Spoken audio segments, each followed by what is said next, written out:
The first question is defense last year, high level. Let's just be honest, man. Front seven, secondary all came together. What clicked for the defense last year at Furman?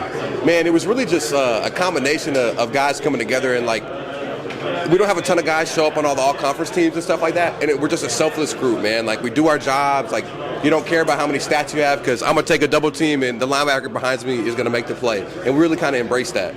We call it GBG mentality. So, defensive tackle, man, let's be honest. I played offensive line, so I get it. You guys are underrated in terms of what you guys can do. How have you felt your game has developed from freshman year till now? Oh, man. It's been a journey for sure. Coming in from high school, you want to shoot gaps and make plays, and then you kind of realize there's a lot more to it. You take on some double teams, you hold up some blocks, but you're really just learning the ins and outs of games, and knowing what formations kind of me, what I know is going to come to me, play wise, and really just, I guess, developing more of a pass rush mentality instead of just trying to shoot gaps and things like that. You guys have a lot of expectations coming into this year after last season. Looking back, what was your biggest learning experience in that FCS playoff run? Yeah, man.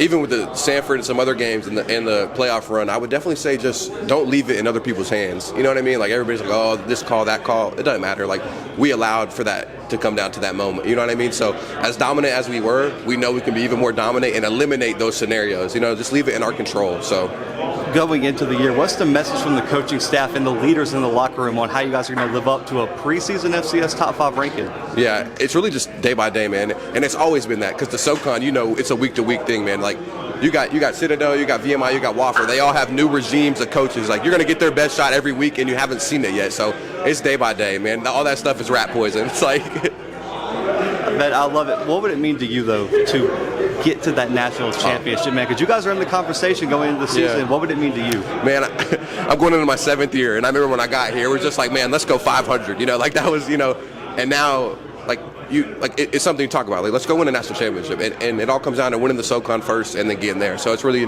step-by-step process. But man, that would be a storybook into a special time at Furman. Man, I appreciate you joining me, Matt. Congrats on a big year last year, man. An even bigger one in 23. Yes, sir. Thank you.